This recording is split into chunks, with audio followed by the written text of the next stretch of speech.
Salam untuk semuanya dari Bunda Kadis untuk Bapak Ibu semua.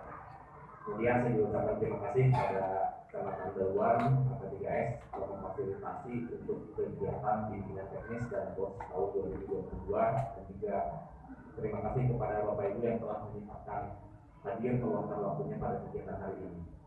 Jadi Bapak Ibu, sengaja kami di awal tahun ini mengadakan kegiatan bimbingan teknis dan BOS. Mungkin tahun-tahun sebelumnya belum pernah dilaksanakan sebelumnya, supaya nanti di akhir ketika pemeriksaan tidak terjadi lagi banyak kesalahan di sekolah.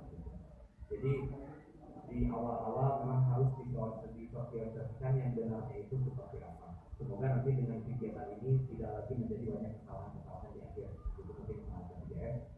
Untuk materi, ada beberapa materi yang akan saya sampaikan. Yang pertama terkait dengan bisnis, khususnya Permendikbud terbaru, yaitu Permendikbud nomor 2 tahun 2022. Kemudian materi terkait mekanisme pengadaan barang jasa di sekolah, karena ini yang kemarin menjadi banyak sorotan dari inspektorat. Selanjutnya terkait KKS dan terkait apa. Mungkin izin Pak, saya sebelum berdiri, Bapak Ibu izin ya, biar yang belakang kelihatan. Yang di belakang Bapak Ibu jelas saya? Dibuka aja. Jelas Bu? Jelas? Yang di layar kelihatan? Kelihatan ya? Baik. Jadi untuk materi yang pertama, saya ingin sedikit menjelaskan tentang petunjuk teknis dana BOS tahun 2022. Yang menjadi dasar hukum pengelolaan dana BOS di tahun ini adalah Permendikbudristek nomor 2 tahun 2022. Nah, jadi kalau di dokumen Bapak Ibu dulu ada Permendikbud nomor 8, Permendikbud nomor 6 itu sudah tidak berlaku lagi. Yang berlaku sekarang adalah Permendikbudristek nomor 2 tahun 2022 tentang petunjuk teknis pengelolaan dana bantuan operasional penyelenggaraan pendidikan anak usia dini, bantuan operasional sekolah, dan bantuan operasional penyelenggaraan pendidikan kesetaraan. Jadi untuk dana BOP PAUD dan dana pendidikan kesetaraan sekarang mekanismenya sama dengan dana BOS, dan peraturannya juknisnya disatukan.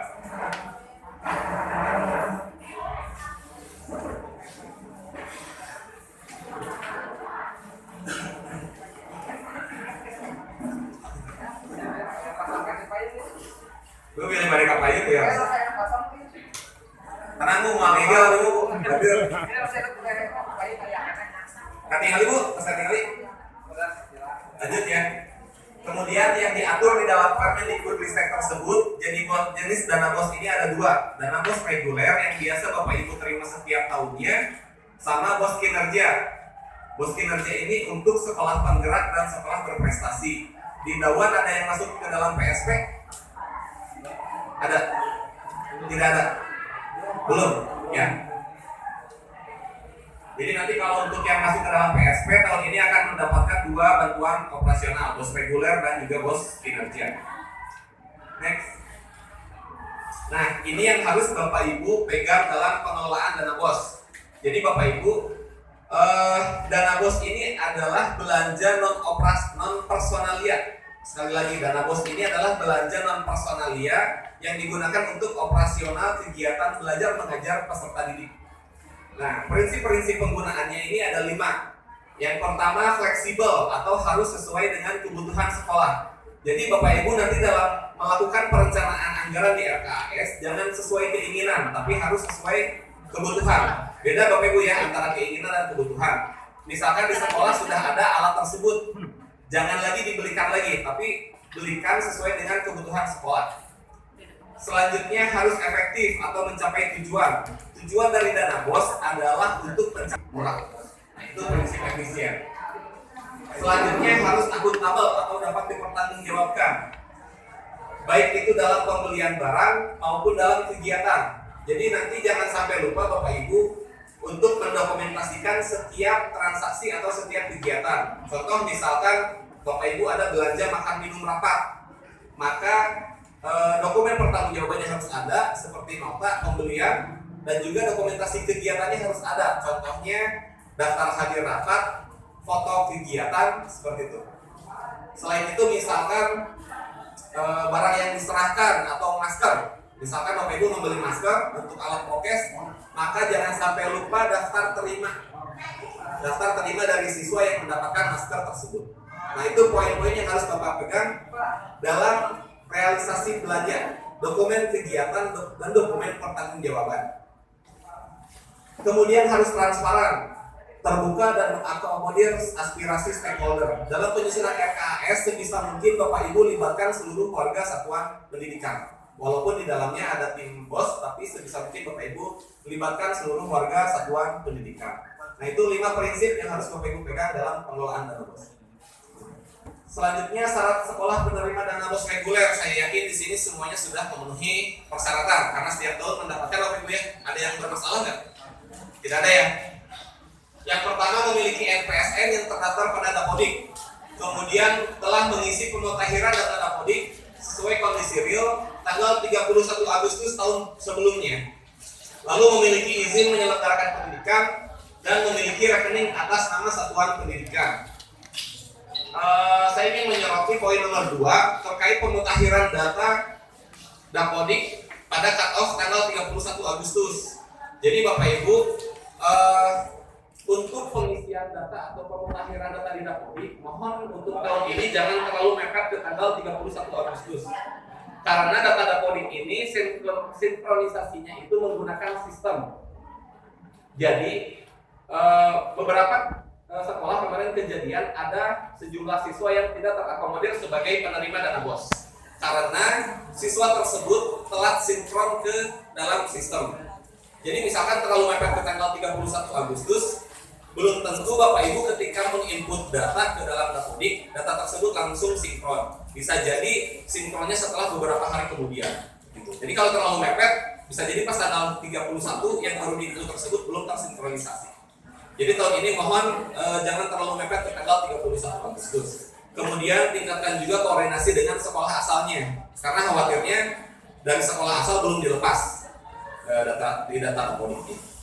Selanjutnya terkait rekening. Tahun ini kita menggunakan rekening yang baru Bapak Ibu ya, yang ada NPSN-nya, Bapak dan Ekskul, kegiatan asesmen, administrasi kegiatan sekolah, pengembangan profesi guru, pembiayaan langganan daya dan jasa, pemeliharaan sapras sekolah, penyediaan alat multimedia pembelajaran untuk poin J dan K itu untuk SMA, SMK, lalu yang terakhir untuk pembayaran honor. Nah, ini materi ini saya buat sesuai dengan Juknis Permendikbudristek nomor 2 tahun 2022. Jadi Bapak Ibu tidak perlu lagi membuka Permendikbudristeknya karena sudah dirangkumkan semua di sini. Kalau Bapak Ibu ingin melihat rincian per komponen, Bapak Ibu tinggal klik saja nanti di PowerPoint ini akan langsung nge-link ke rinciannya. Jadi nanti ini di-share semua akan di-share semua ke Bapak Ibu. Sudah kami share ke operator kecamatan, tinggal di copy satu folder ya. Misalkan Bapak Ibu ingin melihat apa saja yang masuk ke dalam komponen pemeliharaan sarana prasarana sekolah, tinggal klik saja poin H. Klik nanti akan langsung nge-link poin-poin apa saja. Nah, yang harus jadi patokan di sini untuk pemeliharaan sarana prasarana adalah hanya boleh untuk kerusakan ringan, gitu. Yang termasuk di dalamnya penutup atap, penutup plafon, kelistrikan, pintu, jendela dan aksesoris lainnya, pengecatan dan atau penutup lantai. Itu yang boleh untuk bangunan. Selain itu bisa boleh untuk perbaikan meduler, perbaikan toilet sekolah, tempat cuci tangan, penyediaan sumber air bersih, pemeliharaan atau perbaikan komputer, pemeliharaan atau perbaikan peralatan praktikum, pemeliharaan kamar itu bisa dari dalam penyediaan dan perawatan fasilitas bagi peserta didik yang berkebutuhan khusus, kemudian pembiayaan lain yang relevan. Nah, ini boleh dari dana BOS.